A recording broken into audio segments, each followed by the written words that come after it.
بسم اللہ الرحمن الرحیم۔ حضرات، ہم چاہتے ہیں چند منٹ میں آپ کو خاص باتیں دکھائیں۔ یہ تفسیر علم نشرہ ہے، پہلے دیکھ لو آپ۔ یہ امام احمد رضا اکیڈمی سال نگب بریلی سے چھپی ہے۔ دیکھ لو، علامہ نقوی خان رحمۃ اللہ علیہ کی کتاب ہے۔ یہ دیکھو صفحہ 114 ہے۔ یہ آیت دیکھ لو پہلے، لیغفر لک اللہ ما تقدم من ذنبک ما تأخر، صفحہ 113۔ یعنی اے حبیب میں نے جو امور کے تجھ سے قبل از نبوت واقع ہوئے، قبل از اعلان نبوت نہیں لکھا، قبل از نبوت واقع ہوئے، جو قصور کے آئندہ واقع ہوں گے سب معاف کیے، تم اپنا دل خوش رکھو۔ صفحہ 114 پڑھو۔ صفحہ 115، انا فتحنا لک فتحا مبینا، اسی آیت کے ترجمے پر یہ مولوی جھگڑے کراتے تھے۔ صفحہ 115 اب دیکھ لو آپ، یہ پڑھ بھی لینا اچھی طرح سے روک کے، اور ترجمہ بھی دیکھ لینا۔ یہ کتاب منگوا لو، بریلی میں مل جائے گی۔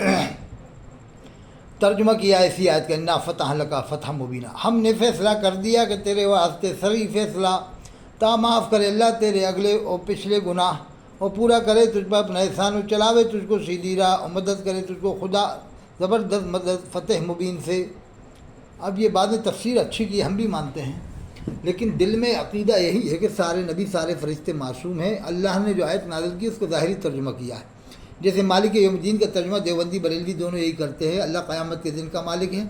فاضل بریلوی نے کیا ہے، اللہ روز جزا کا مالک ہے، لیکن عقیدہ یہ ہے کہ اللہ ہر وقت کا مالک ہے۔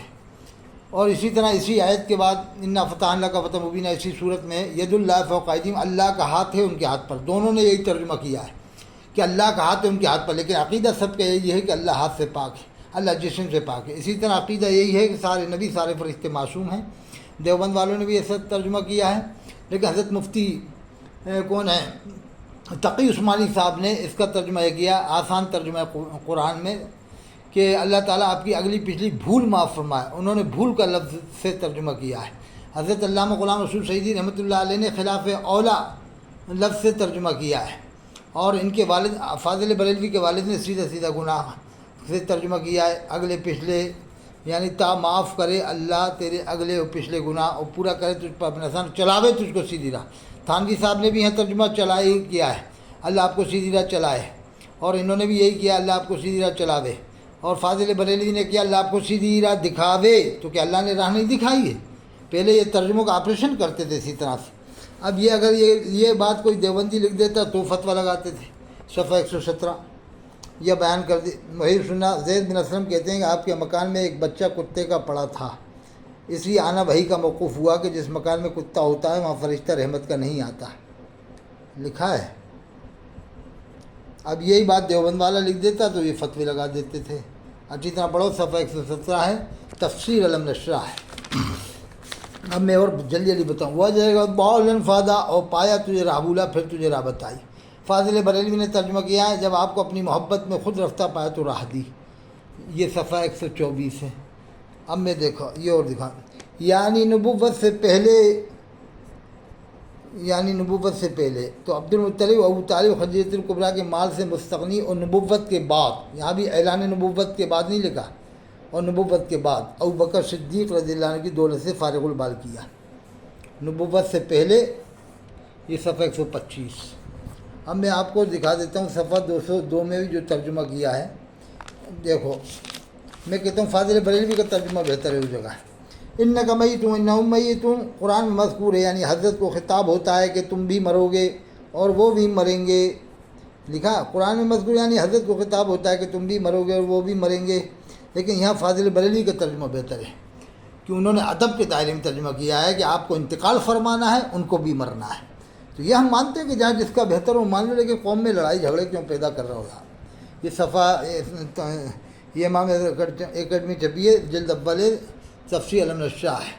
اب میں آپ کو اور باتیں بتاتا ہوں۔ فاضل بریلوی نے اللہ کے رسول کی امامت کی۔ سید احمد امیر صاحب مرحوم خواب میں زیارت اقدس حضور اکرم صلی اللہ علیہ وسلم کی زیارت سے مشرف ہوئے کہ اللہ کے رسول گھوڑے پر تشریف لیے جاتے ہیں۔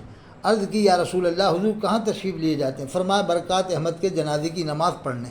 اب فاضل بریلوی بیچ میں جاتے ہیں، کہتے ہیں الحمدللہ یہ جنازہ مبارکہ میں نے پڑھایا، اور یہ وہی برکات احمد صلی اللہ علیہ وسلم تھیں۔ یعنی فاضل بریلوی کہتے ہیں الحمدللہ یہ جنازہ مبارکہ میں نے پڑھایا جس میں اللہ کے رسول شریک ہے۔ اب دیکھیے آپ، اب ٹکٹ والا خواب علامہ طاہر القادری بیان کر دیتے تھے تو یہ لوگ کتنا آپریشن کرتے تھے ہیں. اب یہ دیکھیے اس پر بھی بہت اعتراض ہوتا ہے کہ یہ انہوں نے کیوں لکھا یہ بات کہ انبیاء علیہ السلام کی قبور مطہرہ میں ازواج مطہرات پیش کی جاتی ہیں، ان کے ساتھ شب باشی فرماتے ہیں. کتنی بڑی توہین آمیز عبارت ہے. صفحہ 27 حصہ سوم، یہ الملفوظ ہے. تو اب یہ پورا تبصرہ کیوں نہیں کرتے کہ جس نے کتاب میں لکھا اس کا حوالہ دیتے پورا کہ انہوں نے کس طرح سے لکھا، کیا تبصرہ کیا. جیسے قرآن میں یا ایھا الذین آمنوا لا تقربوا الصلاۃ وانتم سکارى، اے ایمان والو نماز کے قریب نہ جاؤ. اب اتنا ہی ترجمہ بیان کرو گے قوم گمراہ ہو جائے.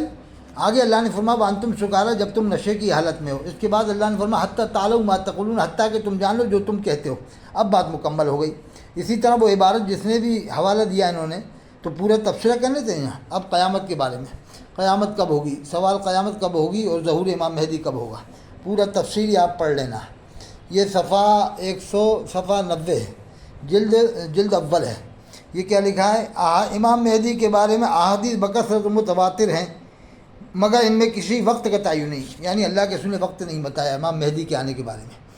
اور بعض علوم کے ذریعے سے، اب خود لکھتے ہیں، بعض علوم کے ذریعے سے مجھے ایسا خیال گزرتا ہے کہ شاید 1837 ہجری میں کوئی اسلامی سلطنت باقی نہ رہے اور 19 ہجری میں حضرت امام مہدی ظہور فرمائے.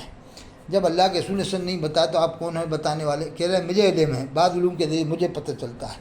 تو تمہیں اتنے علم ہیں. اب یہ دیکھیے آپ، کرشن کنہیا کافر تھا، ایک وقت میں سینکڑوں جگہ موجود ہے. یہ لکھا ہوا ہے کرشن کنہیا کے بارے میں بھی ہے. دیکھو میں بھی آپ کو بتاتا ہوں، آگے بتاتا ہوں اور بتاتا ہوں میں آپ کو انشاءاللہ بعد والی ویڈیو میں بتاؤں گا انشاءاللہ.